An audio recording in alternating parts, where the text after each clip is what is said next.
Hello வணக்கம். இது உங்கள் சிவி ஜோன். எல்லாரும் எப்படி இருக்கீங்க? இப்போ பற்றின லைவ்ல வந்து ஒரு சம்பவம், சரியான சம்பவம். ஆதரை சூப்பர் டிலக்ஸ்ல ஐயோ எப்பா முதல்ல இந்த வீட்டை விட்டு தயவு செஞ்சு வெளியே அனுப்புங்கப்பா அப்படின்ற மாதிரி தான் இருக்குது. ஏன் அப்படின்னா இந்த அம்மாவுக்கு சொல்கிற விஷயங்கள் உடனே நடந்தாகணும்.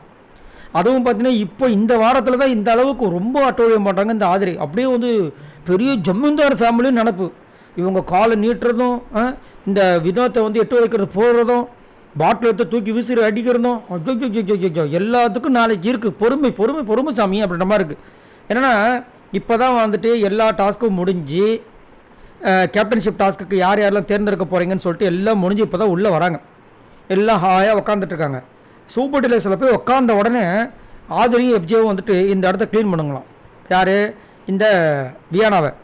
செம்ம டென்ஷன் ஆகிட்டாங்க. ஏன் அப்படின்னா காலையில் ஆக்சுவலாக வியானாவும் துஷாரும் க்ளீன் பண்ணுறதுக்கு உள்ளே வந்தாங்க. இவங்க பர்சனலாக இந்த ஆதரையும் எஃப்ஜேவும் சண்டை போட்டதுனால இப்போதைக்கு நீங்கள் க்ளீன் பண்ணாமல் ஒரு 5 நிமிஷம் வெயிட் பண்ணுங்கன்னாங்க. அதுங்களே உங்களை நல்லா அச்சு பூச்சிக்கிட்டாங்க. 5 நிமிஷம் அதுக்கு மேலே போயிடுச்சு. அதுங்களே டாஸ்க் வந்துச்சு, முடிஞ்சு போச்சு.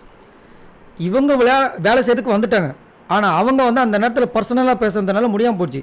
இப்போ என்னால் பண்ண முடியாது, எனக்கு செம்ம டயர்டாக இருக்குது, இன்றைக்கி ஃபுல்லாக நான் 3 நாள் செய்ய வேண்டிய வேலையை செஞ்சு முடிச்சிட்டேன்னு சொல்லிட்டாங்க அவங்க. சரிங்களா? அது பொறுக்கல அவங்களுக்கு. உடனே என்ன பண்ணாங்க, ஸ்ட்ரெயிட்டாக வந்து கணிக்கிட்ட வந்து கம்ப்ளைண்ட் பண்ணுறாங்க. இவங்க இந்த மாதிரி சொன்னால் என்ன அர்த்தம்? நாங்கள் எப்போ வேணாலும் வேலை கொடுப்போம். யார்? இவங்களும் எஃப்ஜேவும். நாங்கள் எப்போ வேணாலும் வேலை கொடுப்போம், அவங்க செய்யணும் அப்படின்றாங்க. நான் செய்ய மாட்டேன்னு சொல்லலைங்க. நான் ஸ்டார்டிங்கே வந்தேன், அப்போ இவங்க வந்து பர்சனலாக பேசிகிட்டு இருந்தாங்க. எனக்கு வேண்டாம் இப்போதைக்கு, அப்புறமா வாங்கன்னு சொன்னாங்க, நான் போயிட்டேன் அப்படின்ட்டாங்க. உடனே கனி அருமையாக வந்து அங்கே பேசுகிறாங்க. செம்மையாக இருந்துச்சு. அதுதான் வந்துட்டு, அதாவது ஆதரிக்கு வந்து எல்லாமே கனி வந்து நம்மளுக்கு ஃபேவராக தான் பண்ணுவாங்கன்னு நினச்சிக்கிட்டு பண்ணுறாங்க. ஆனால் கனி நான் ஒரு சில இடங்களில் சூப்பராக பண்ணுறாங்கன்னு சொல்கிறதுக்கு இதுதான் காரணம். நீங்கள் பர்சனலுக்காக சொன்னீங்களா இல்லை அஃபிஷியலாக அங்கே ஏதாவது ஒரு விஷயம் நடந்துச்சான்னு?